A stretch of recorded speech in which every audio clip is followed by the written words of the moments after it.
You are listening to the Wyn Thomas File. And time for my next guest on the Wyn Thomas File. That is Ifor Thomas and his book, The Undertakers Invoice. Thanks for your company today. Pleasure to be here, Wyn. Great pleasure. How do the poems come to you, Ifor?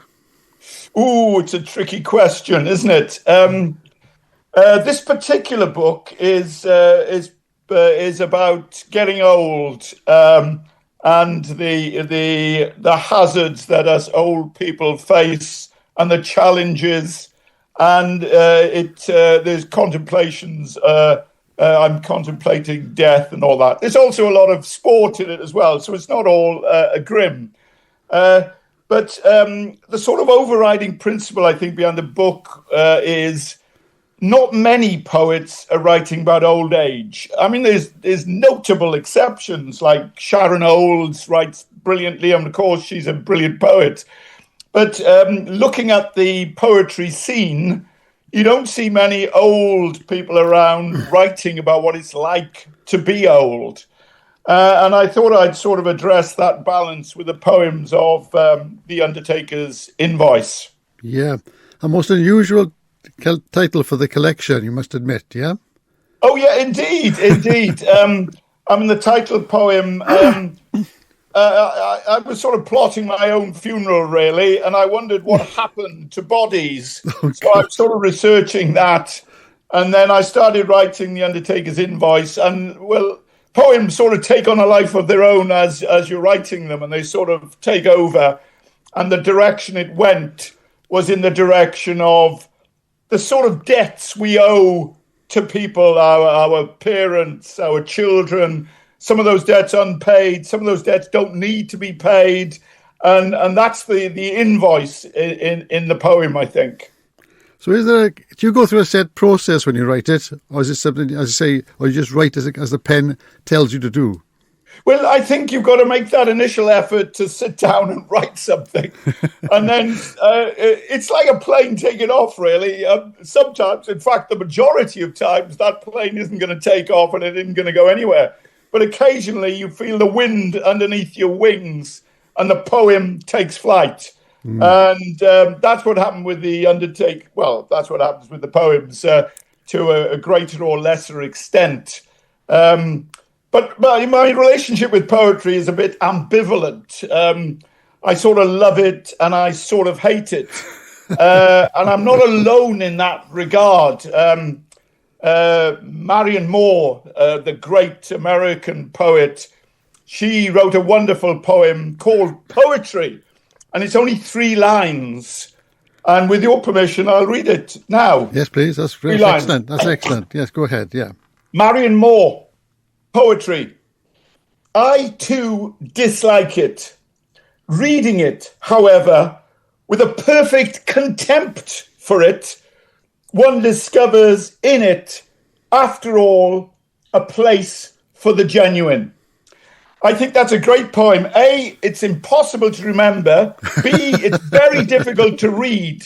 It's got so many conjunctive adverbs in it. The I too, however, after all, you know, it couldn't be a more difficult 3 lines to have to read, but it sort of summarizes poetry for me. And it's interesting, the original version of that poem was 31 lines long. Well, and she chopped it down to 3, which is a good example to all poets. You've got to kill your babies. My God, she slaughtered her whole family to get that poem.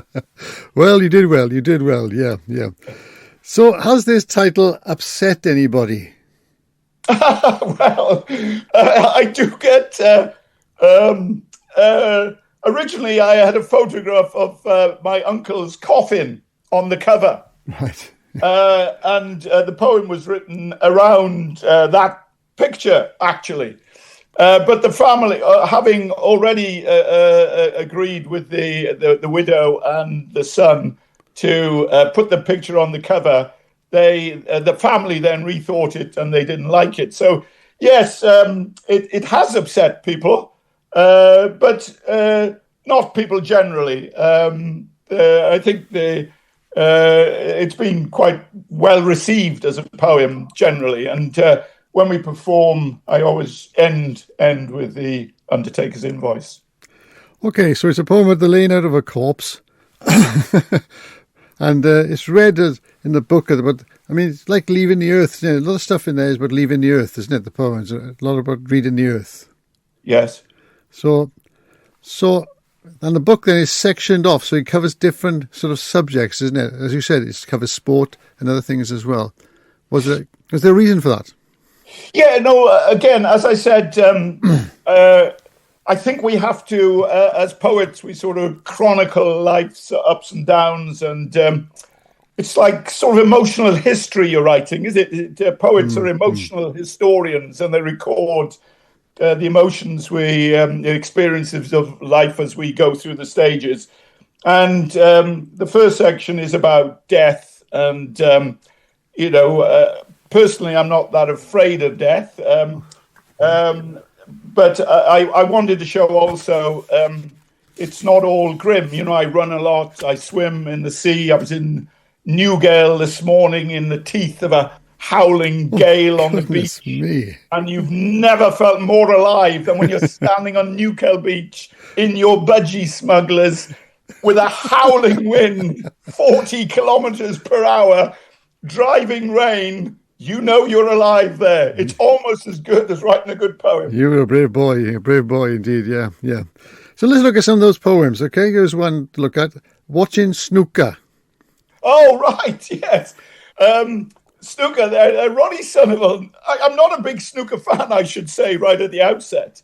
But my mother, when she got very old, she would sit and watch the snooker from the Crucible. It was always the snooker from the Crucible. And so I thought I'd just try that. And when the snooker was on last, whatever that was, a year ago now, I suppose, Ronnie O'Sullivan was playing, and he was down. He was losing, but you never thought he'd lose the game. He had a sort of certainty. And when he approached the table, you could see he was always thinking 5 moves ahead. You know, and he'd go to the table and he'd rehearse not the immediate stroke, not the next one, but perhaps the third stroke that he would play. Marvelous. And I thought that man is shifting between time zones. And I just love that about it. I haven't seen a game of snooker since, I should say, because it's not my sport. But I was quite mesmerised by the way that Ronnie Sullivan could dictate time. And we knew that although the guy who was playing was winning at the start of the first few frames, he went on to lose terrifically. And I thought Ronnie is sort of godlike in that he can bend time. And I try to get some of that in the poem. Right. Okay. So, No Fit State Circus. No Fit State Circus. Again, when we lived in Cardiff, I lived in Cardiff for 30 years. Now I live in Solva, far west Wales, wild, wonderful. I know it. Which goes back to my story this morning. You know, I was out running in horrendous conditions, which for me were wonderful conditions. But in Cardiff, we used to live. When we first moved there, we had a flat overlooking Roath Park, and Roath Park was the scene of some great baseball matches when baseball was big in Cardiff, and you'd have England playing Wales, or rather Liverpool playing Cardiff. And you'd have these and the crowds would fill the field. But also we had No Fit State Circus would come, and they put up this tent and they do amazing things. And just recently, relatively recently, 2 years ago, we went to see them in Withybush, which is a big old airfield just outside Haverfordwest. And I was absolutely mesmerized. The whole thing was so interesting, so good. And, you know, they were gravity defying, and they didn't rely on any animals. They didn't abuse people. They didn't have absurd and grotesque clowns. But they flew through that air in the big top, and it was absolutely amazing. And then as we get older, our balance becomes a little bit more precious to us. And then as I went to the Portaloo, because old people like to go to the Portaloo quite a lot, as I went to the Portaloo, I nearly fell off the 3 steps. And previously I'd been watching these young men and women women, not all young, some are a bit older, and of all abilities, flying through the air. And I thought, well, that puts it into context, doesn't it? You know, youth, as Jack London said, youth will be served. So youth will come out on top. And I love the fact that, you know, I ran a half marathon along the coast path a month ago, March the 1st. It's the Rastowy Sant. And for the first time, my granddaughter beat me. And I celebrate the fact that, you know, a young 15-year-old can beat this doddery old guy. It's great. It's the way it should be. Right, I'm just going to squeeze one more in before... sorry, I'm just going to squeeze one more in before I let you go. And that is women playing netball. Now that netball...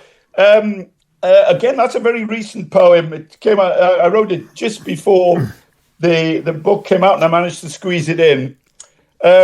My daughter, she's big in netball, and that love she has for netball has transferred to her two daughters, one of which is the one that beat me in the half marathon, Wyn. And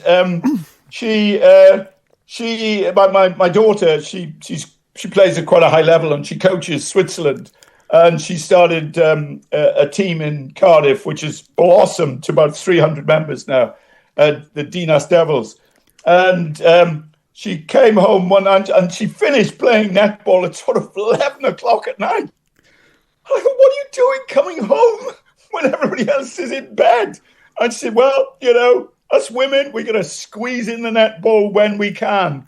So I thought I'd write a hymn of praise to women playing netball, surmounting all those odds, not just of getting a game together, but managing to play when they have to juggle childcare, cooking, cleaning, all the things that women do. I just wanted to give a nod to these women who manage to do so much. Well, there you are. It's my guest on the Wyn Thomas File. That is Ifor Thomas. His book is called The Undertakers Invoice, and it's published by Invoice Books.